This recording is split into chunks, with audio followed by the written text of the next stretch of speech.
Hello students, welcome to Srinidhi academy. ఈ వీడియోలో మనం ఇంటర్మీడియట్ సెకండ్ ఇయర్ ఫిజిక్స్లో ఉన్న important previous year questions discuss చేస్తామన్నమాట chapter wise. So sixth chapter current electricity. ఈ చాప్టర్లో ఉన్న ప్రీవియస్ ఇయర్ క్వశ్చన్స్ ఏంటి, వెరీ వెరీ ఇంపార్టెంట్ క్వశ్చన్స్ ఏంటో మనం ఒకసారి అవన్నీ చూద్దాం స్టూడెంట్స్. సో వేరే చాప్టర్కి సంబంధించిన వీడియోస్ కావచ్చు, ఇంకా మీకు యూస్ఫుల్ ఈ వీడియోస్ అన్నిటి కోసం కూడా మీరు సబ్స్క్రైబ్ చేసి బెల్ ఐకాన్ని ప్రెస్ చేయండి. అండ్ ఈ చాప్టర్ చాలా బిగ్గెస్ట్ చాప్టర్ అనమాట. సో మనకు ఆల్మోస్ట్ 16 టాపిక్స్ అనేవి ఉన్నాయన్నమాట. అయితే ఈ సిలబస్ చూసి ఏం భయపడద్దు. సో ఈ సిలబస్ చూసి భయపడకుండా ఉండడం కోసమే మనకి శ్రీనాథ్స్ ఐపీఈ సిరీస్ వచ్చిందనమాట. సో ఆ సిలబస్ నుంచి మనం చాలా తగ్గించేస్తాం. అండ్ ఈ ఛానల్లో మీకు వీటన్నిటికీ సంబంధించిన పూర్తి ఇన్ఫర్మేషన్, పూర్తి వీడియోస్, పూర్తి నాలెడ్జ్ అంతా మీకు ఎక్స్ప్లెనేషన్స్ అంతా కూడా అవైలబుల్గా ఉంటుంది. సో ఇవన్నీ కూడా 100% ఫ్రీ అనమాట కంటెంట్ వచ్చేసి. సో అందుకే ఛానల్ని సబ్స్క్రైబ్ చేసి సపోర్ట్ చేయండి, లైక్ చేయండి, షేర్ చేయండి. మీకు ఏమైనా ఎక్స్ట్రా ఇంకేమైనా కావాలన్నా, ఏమైనా మిస్ అవుతున్నా కానీ కామెంట్ చేయండి. అండ్ రోడ్ మ్యాప్ చూస్తే కనుక ఫుల్ చాప్టర్ వీడియోస్ ఆల్రెడీ మనకి అవైలబుల్గాలోకి వచ్చేసాయి. అండ్ ప్రీవియస్ ఇయర్ క్వశ్చన్స్ ఉన్నాయి, ఐపీ ఎగ్జామ్కి సంబంధించిన ప్రీవియస్ ఇయర్ క్వశ్చన్స్ మనకి ఉన్నాయి. అండ్ గన్ షాట్ క్వశ్చన్స్ ఫ్యూచర్లో రాబోతున్నాయి, క్విక్ రివిజన్ అనేవి మనకి ఫ్యూచర్లో రాబోతున్నాయి. And IP exam tip tops కూడా రాబోతున్నాయి. అండ్ ఎంసెట్కి సంబంధించిన ప్రీవియస్ ఇయర్ క్వశ్చన్స్, ఎంసెట్కి సంబంధించిన ఎగ్జామ్ టిప్స్ కూడా రాబోతున్నాయి స్టూడెంట్స్. అండ్ బ్లూ ప్రింట్ చూస్తే సో ఓవరాల్ క్వశ్చన్ పేపర్లో థర్డ్ సెక్షన్లోనే మనకి 8 మార్క్స్ క్వశ్చన్స్ వస్తాయి. అండ్ ఈ కరెంట్ ఎలక్ట్రిసిటీ చాప్టర్లో చాలా టాపిక్స్ ఉన్నాయి, బట్ మీరు వరీ అవ్వాల్సిన పని లేదు. ఎందుకంటే ఈ చాప్టర్ నుంచి మనకి 2 మార్క్స్ క్వశ్చన్స్ రావు, 4 మార్క్స్ క్వశ్చన్స్ రావు. మరి ఏమొస్తాయి సార్ అంటే ఓన్లీ 8 మార్క్స్ క్వశ్చన్స్ వస్తాయి. అవి కూడా ఎక్కువ ఏమైనా వస్తాయి సార్ అంటే ఓన్లీ ఒకే ఒక్క క్వశ్చన్ వస్తుంది అనమాట. ఒకే ఒక్క 8 మార్క్స్ క్వశ్చన్ వస్తుంది. అది కూడా క్వశ్చన్ పేపర్లో 20th క్వశ్చన్ అనేది మన కరెంట్ ఎలక్ట్రిసిటీ చాప్టర్ నుంచి వచ్చే ఛాన్స్ ఉంది. సో ఈ చాప్టర్లో ఉన్న 8 మార్క్స్ క్వశ్చన్స్ చదువుకుంటే చాలు సార్. మరి వాటిల్లో ఏం చదవాలి సార్ అంటే దానికోసం మీకు ఈ వీడియో చేస్తున్నాం. సో ఇక్కడ చెప్పే ఇంపార్టెంట్ క్వశ్చన్స్ మీరు చదివితే సరిపోతుంది. ఇక్కడ చూడండి, state Kirchhoff's law for an electrical network అనమాట. Using these laws reduce the condition for balance in a Wheatstone bridge. ఇది one of the most repeat అయిన important question. First Kirchhoff's laws ఏంటేంటో statements రాయాలన్నమాట. తర్వాత వాటిని use చేసి మనం ఏం చేయాలంటే కనుక వీట్ స్టోన్ బ్రిడ్జ్ యొక్క బ్యాలెన్సింగ్ కండిషన్ని డిరైవ్ చేయాలి. సో కిర్చాఫ్స్లో కరెంట్ లా ఉంటుంది, వోల్టేజ్ లా ఉంటుంది. కరెంట్ లా అంటే ఏం చెప్తుందంటే ఒక జంక్షన్ ఉంటే జంక్షన్ దగ్గరికి ఎన్ని కరెంట్స్ ఎంటర్ అవుతాయో, జంక్షన్ నుంచి ఎన్ని కరెంట్స్ లీవ్ అయ్యి వెళ్తున్నాయో వాటి రెండింటి యొక్క ఆల్జిబ్రిక్ సమ్ అనేది ఈక్వల్. అంటే దగ్గరికి వచ్చే వాటి యొక్క currents summation is equals to దూరంగా వెళ్ళిపోయే వాటి యొక్క కరెంట్స్ సమ్మేషన్. అలాగే కిర్చాఫ్స్ వోల్టేజ్ల గురించి మనం మాట్లాడుకుంటే ఒక క్లోజ్డ్ లూప్ ఉంటే కనుక ఆ క్లోజ్డ్ లూప్లో ఉన్న పొటెన్షియల్ డిఫరెన్సెస్ ఉంటాయి కదా, వాటన్నిటి యొక్క summation, some of all the potential differences across a loop ఏదైతే ఉందో అది దాని యొక్క ఆల్జిబ్రిక్ సమ్ అనేది 0 అనమాట. అది Kirchhoff's voltage law student.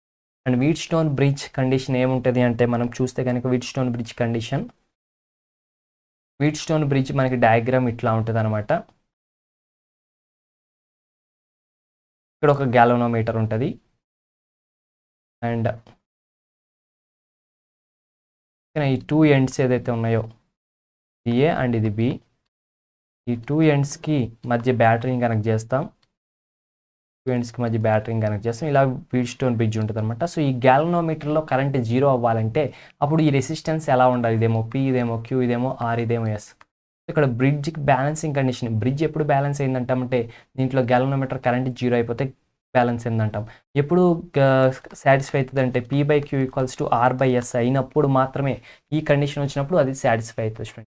So ఈ కండిషన్ మీరు ఏం చేయాలంటే ఇక్కడ ప్రూవ్ చేయాలన్నమాట, మీన్స్ డిరైవ్ చేయాలన్నమాట. Okay students, that's it. మనకి వీడియో అవైలబుల్గా ఉంది, వెళ్ళి చూడండి, ఆన్సర్ వచ్చేది. అలాగే పొటెన్షియోమీటర్ యొక్క వర్కింగ్ ప్రిన్సిపల్ని చెప్పమంటున్నారు.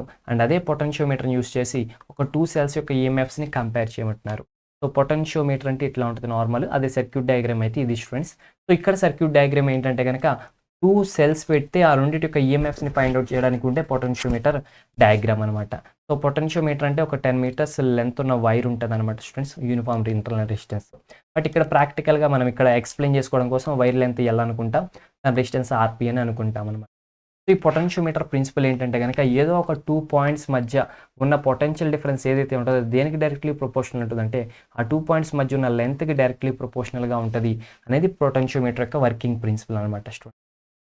అండ్ అలాగే ఒక 2 సెల్స్ ఇచ్చినప్పుడు వాటికి ఎంఎఫ్ని ఫైండ్ అవుట్ చేయాలి, కంపేర్ చేయాలి అంటే కనుక సో ఫస్ట్ ఏం చేస్తాం అంటే ఇక్కడ స్విచ్ని క్లోజ్ చేస్తాం, ఇక్కడ స్విచ్ని క్లోజ్ చేస్తాం. కరెంట్ ఈ ఎక్స్టర్నల్ సర్క్యూట్లో ఫ్లో అవుతుంది అండ్ దీంట్లో కూడా ఫ్లో అవుతుంది, బట్ దీంట్లో నుంచి ఫ్లో అవుతుంది అనమాట.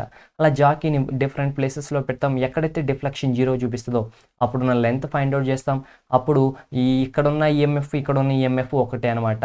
అలాగే నెక్స్ట్ ప్రొసీజర్లో ఏం చేస్తామంటే దీన్ని ఓపెన్ చేసి దీన్ని క్లోజ్ చేస్తాం అనమాట. మళ్ళీ యాజ్ ఇట్ ఈజ్ ప్రొసీజర్ జరిగిస్తాం. అప్పుడు కూడా ఎక్స్టర్నల్ ఈఎంఎఫ్ దీంట్లో ఈఎంఎఫ్ కంపేర్ చేస్తాం. సో ఫైనల్గా ఏం ఈక్వేషన్ వస్తుందంటే E1/E2 = L1/L2 వస్తుంది. ఇది ఫైనల్గా మనకు వచ్చే రిలేషన్ ఫ్రెండ్స్. ఓకేనా, అలా మనం కంపేర్ చేస్తాం అనమాట. ఇదంతా డెరివేషన్ మనకి అవైలబుల్గా ఉంది, వీడియో వెళ్ళి చూడండి. అండ్ నెక్స్ట్ క్వశ్చన్ సేమ్ మనం ఏదైతే వర్కింగ్ ప్రిన్సిపల్ ఆఫ్ పొటెన్షియోమీటర్ దాకా చెప్పుకున్నామో అదంతా రాస్తాం, అంటే హాఫ్ పార్ట్ రాస్తాం. మిగతా హాఫ్ పార్ట్ ఏంటంటే అక్కడ 2 రెసిస్టర్స్ మనం కంపేర్ చేసాం, మీన్స్ 2 సెల్స్ని కంపేర్ చేసాం. బట్ ఇక్కడ ఏం చేస్తామంటే కనుక ఇంటర్నల్ రెసిస్టెన్స్ని ఫైండ్ అవుట్ చేస్తాం. సో దీని సర్క్యూట్ డయాగ్రామ్ ఇట్లా ఉంటుంది అనమాట. ఇదేమో పొటెన్షియోమీటర్, ఇక్కడ ఎక్స్టర్నల్ సర్క్యూట్లో ఒక సెల్ ఉంటుంది. ఆ సెల్కి ప్యారల్గా మనం రెసిస్టెన్స్ బాక్స్ని స్విచ్ని పెడతాం. సో ఫస్ట్ ఏం చేస్తామంటే స్విచ్ ఓపెన్ చేస్తాం, ఇదంతా యాజ్ ఇట్ ఈస్ ప్రాసెస్ నడిపిస్తాం. ఎక్కడ గ్యాలనోమీటర్ 0 వస్తుందో చూస్తాం. అప్పుడు ఈఎంఎఫ్ దానికి ఈక్వల్ చేసుకుంటాం. ఆ తర్వాత స్విచ్ని కూడా ఆన్ చేసి ఎంతో కొంత రెసిస్టెన్స్ పెట్టుకుని మళ్ళీ బ్యాలెన్స్ చేయడానికి ట్రై చేస్తాం. సో ఫైనల్గా ఇలా చేసి మనం internal resistance value find out చేస్తాం. That is L1 - L2/L2 into మనకి L2 ఇంటూ ఎంత వస్తుంది అంటే కనుక students is almost capital L వస్తుంది అనమాట. దీని యొక్క లెంత్ ఎంత అనుకుని చెప్పుకున్నాం స్టూడెంట్స్, L అని చెప్పుకున్నాం కదా. సో ఆ Lకి అది ఈక్వల్ అయ్యే ఛాన్స్ ఉందన్నమాట స్టూడెంట్స్. ఓకేనా, that's it. That is R వస్తుంది అనమాట టోటల్ రెసిస్టెన్స్. నెక్స్ట్ వీడియో వచ్చేసి మనకి moving charges and magnetism chapter నుంచి వస్తుంది. సో ఈ చాప్టర్లో మనకి ఒక 2 మార్క్స్ క్వశ్చన్ అండ్ ఒక 4 మార్క్స్ క్వశ్చన్ కూడా వస్తుంది.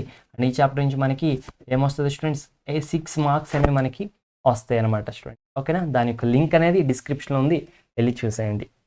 Thanks for the watching friends. Don't forget to subscribe the channel, like the videos, share the videos, comment below if you have any doubts. Have a nice day. Bye bye.